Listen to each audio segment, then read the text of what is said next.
Everyone আসসালামু আলাইকুম নমস্কাৰ আপোনালোক সকলোকে মোৰ চেনেল সামিমছ ৱৰ্ল্ডৰ অন্য এটি নতুন ব্লগলৈ স্বাগতম জনাইছোঁ আশা কৰিছোঁ আপোনালোক সকলোৰে খবৰ ভাল আল্লাই কৰাত মোৰো ভালেই আৰু এতিয়া 1:30 মান বাজিছে আমি যাবলৈ ওলাইছোঁ বজাৰলৈ ঈদৰ শ্বপিং কৰিবলৈ ভাবিলোঁ ব্লগটো এতিয়া আৰম্ভ কৰি দিওঁ বুলি আৰু আজি বহুত দিনৰ মূৰত মই লং ব্লগ ষ্টাৰ্ট কৰিছোঁ আৰু আপোনালোকে শেষলৈকে চাব দেই আপোনালোকৰ ঈদৰ শ্বপিং হৈছে নাই কমেন্ট কৰি জনাব দেই আৰু ৰোজা কেইটা ইমান সোনকালে পাৰ হৈ গৈছে ন সঁচাকৈ ৰোজা মানে শেষ হৈ গৈছে যে সেইটো কাৰণে মনটো বহুত বেছি বেয়া লাগি আছে আৰু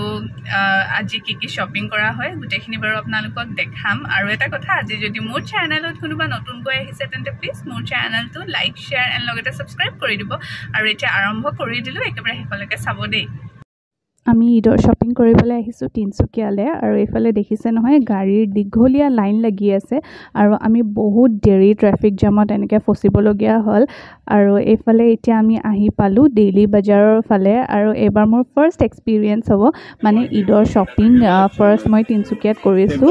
বিয়াৰ শ্বপিং কৰিছিলোঁ তিনচুকীয়াত কিন্তু ঈদৰ শ্বপিংটো ফাৰ্ষ্ট এক্সপিৰিয়েঞ্চ আৰু খুব বেছি এক্সাইটেডো হৈ আছিলোঁ আৰু এইফালে দেখিছে নহয় ঈদ আৰু বিহু একেলগে আহি পৰিছে ন সেইটো কাৰণে মানুহৰ ভিৰো বহুত বেছি আৰু আপোনালোকেও কমেন্ট কৰি জনাব দেই আপোনালোকৰ বিহুৰ বজাৰ হৈছে নাই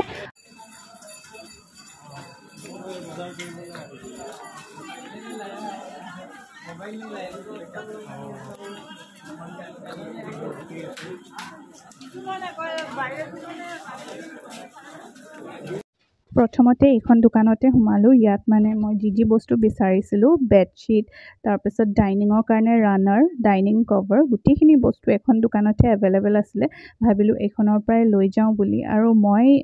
কি ল'লোঁ সেইখিনি বাৰু পিছৰ ব্লগত বা এইটো ব্লগত যদি মই পাৰোঁ মই দেখাবলৈ চেষ্টা কৰিম আৰু চাবচোন ঈদ বুলি ক'লে এনেও ঘৰটো সজাই খুব বেছি ভাল লাগে আৰু আমাৰ ছোৱালী মানুহৰ এইটো বহুত বেছি চখো থাকে ন ঘৰ সজোৱাৰ তাৰপিছত এইফালে আহিলোঁ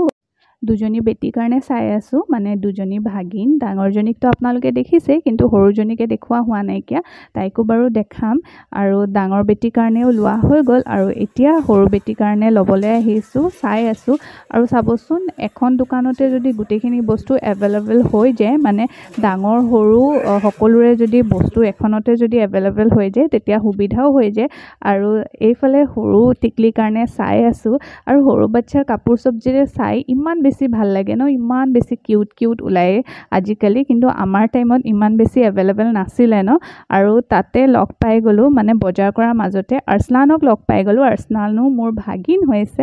আৰু এইফালে এতিয়া আমি এম্পায়াৰত সোমাইছোঁ তিনচুকীয়াৰ যিসকল হয় তেওঁলোকে গম পাব চাগে আৰু ইয়াত মানে সকলোৰে বস্তু এভেইলেবল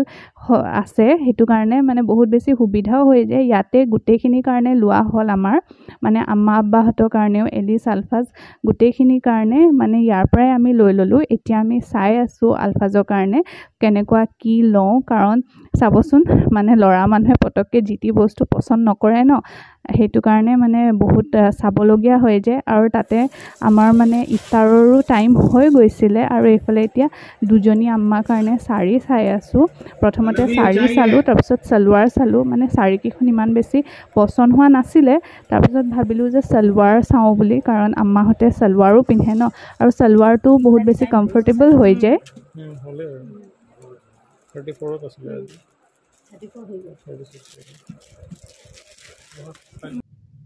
এইফালে এতিয়া গৈ আছোঁ ইফতাৰ কৰিবলৈ আৰু লগতে দুটামান সৰু সুৰা বস্তু ল'বলৈ আছিলে আমি পানী আৰু বিস্কুট খাই ৰোজাটো খুলিলোঁ খালি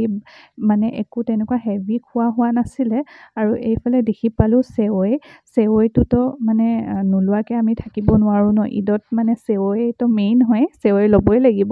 এইফালে চেৱৈও ল'লোঁ তাৰপিছত আহি গ'লোঁ আমি আকবৰ দৰবাৰত ইফতাৰ কৰিবলৈ আৰু ইফতাৰত এয়া কি আছিলে আপোনালোকে গম পাইছে চাগে দৰবাৰ গ'লে বিৰিয়ানীটোতো খোৱা হয়ে লগতে এইফালে আকবৰ দৰবাৰ স্পেচিয়েল চিকেন মছালা আছিলে আৰু নান শ্বপিং কৰা কমপ্লিট হৈ গ'ল আৰু এতিয়া ইফতাৰ খাই উঠিলোঁ ইফতাৰ মানে কি আৰু দেখালোঁ আপোনালোকক আৰু এইফালে লৈ লৈছোঁ আইচক্ৰীম বহুত বেছি খাবলৈ মন গৈ আছিলে শ্বপিং কৰি আছিলোঁ কাৰণে পূৰা একদম গৰম লাগি গ'ল আৰু এতিয়া তেনেকুৱা আৰু একো ল'বলগীয়া নাইকিয়া এতিয়া ঘৰলৈ যাম ডাইৰেক্ট ঘৰলৈ গৈ আপোনালোকক লগ পাই আছোঁ কি শ্বপিং কৰা হ'ল অকণমানকৈ আপোনালোকক দেখাম বাৰু দেই ঠিক আছে এতিয়া ঘৰত গৈ লগ পাই আছোঁ আপোনালোকক ইফালে ঘৰলৈ আহি পালোঁ আৰু আহি পাই এয়া চাওক বজাৰখিনি এনেকৈ থৈ দিছোঁ। ইয়াত আছে আম্মাহঁতৰ, এইখিনিতে গোটেইখিনি আম্মা আব্বা এনে চালখাজৰ আছে। তাৰপিছত ইফালে ইয়াত আছে বেডশ্বীট আছে,